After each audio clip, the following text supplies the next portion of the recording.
Say my name, say my name. You're acting kinda shady. An undrafted free agency. Come on, say my name.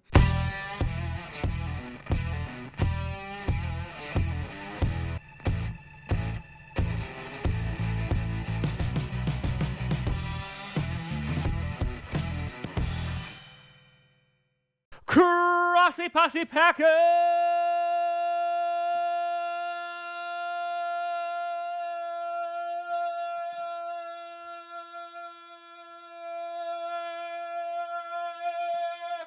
Nation, welcome to an episode of Packcast, a podcast where you don't have to be a Packers fan, but it sure does help. I'm your host, Tom Grossi, and today we're taking a gander at some undrafted free agents. But before we get down to that, let's get down to this and do a big shout out and thank you to my patrons over at patreon.com/TomGrossiComedy. If you would like to support me and get some cool rewards, check it out. Now, going through the list of undrafted free agents that the Packers have either signed or invited to rookie camp, I mean, this is one of those things where the odds are stacked against them, right? They obviously weren't drafted, and, you know, not a lot of undrafted free agents make the team, but the Packers have a nice history of signing some undrafted free agents and turning them into winners. And so, going through all of them, I was looking at, one, their stats, some of their tape, and then also the need for them on the team. And I've picked three guys that I think have the best chance at making the roster, and so I apologize if your guy is not on there. This is just my opinion. So let's go with the first one, and that is offensive tackle Yosh Nijman. I hope I didn't butcher his name because he's a big man and could butcher me. 6'7". 6'7", and that's right, folks. I'm not just counting upwards. The man is 6'7". 324 pounds from Virginia Tech. Had 27 reps at the Combine. In 2016, he was the starting left tackle for 14 games. 2017, played the first 8 games at left tackle before getting injured. And then 2018, played 11 games at right tackle and also suffered an injury. In that time, he also let up 1 sack in 2018 of about, I think, after like 600-ish snaps. So, obviously, why this guy stands out to me for a number of reasons. One, his measurables are fantastic. Now, this guy needs a ton of coaching. His hands are pretty terrible, not really seeming to know what he is doing with all of his attributes. But I think that considering his size, considering...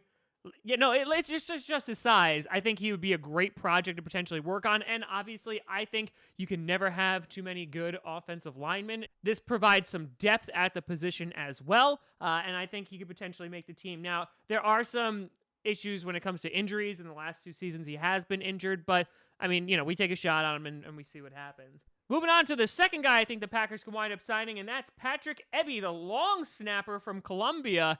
And you'd be like, wait, what? That's not who cares about a long snapper? I do, people. They have feelings. They snap balls. Now, he got a rookie camp invite. He had 40 consecutive games as a long snapper for Columbia, 247 punts, 84 extra points, and 58 field goals. He got multiple accolades, and the reason why I'm potentially saying that he could make the team is because we drafted Hunter Bradley last season, and there was consistency issues. There were stories coming out that he could have, I don't want to say caused, but didn't help when Mason Crosby decided to miss a whole bunch of field goals last season. So I think bringing him into camp, he might wind up being better than Hunter Bradley. But then again, Bradley will also have another year under his belt. I think he'll provide some good competition, but I think he could potentially make the team.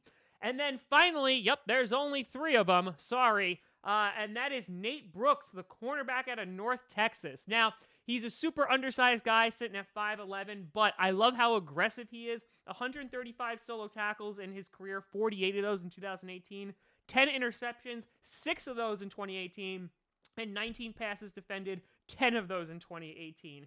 He was a semifinalist for the Jim Thorpe Award for Best Cornerback. He has pretty good speed, able to keep up with the receivers. And again, the biggest knock against him is that he is 5'11". But I think when it comes to cornerback, since we have so many questions, and I don't know if we address that necessarily in the draft, we obviously drafted Kadar Holman, so I'm hopeful. We also have Kevin King. We also have Josh Jackson. So there's a number of of ways we can go with this, but I like the way that he plays. I like the aggressiveness, and I always like him. I'm rooting for the undersized guys. So I think he could potentially make the team. Other than that, I know we're bringing in a few quarterbacks. I don't see us signing one on. I think Kaiser or Boyle will wind up being the backup, but we'll most likely keep 3 quarterbacks again. I know there's a couple of linebackers or defensive ends that we brought in, but I think we're pretty much set on edge rushers. And so I really think when it comes to need, I can see it at cornerback, long snapper, and then obviously offensive line. But other than that, I feel like we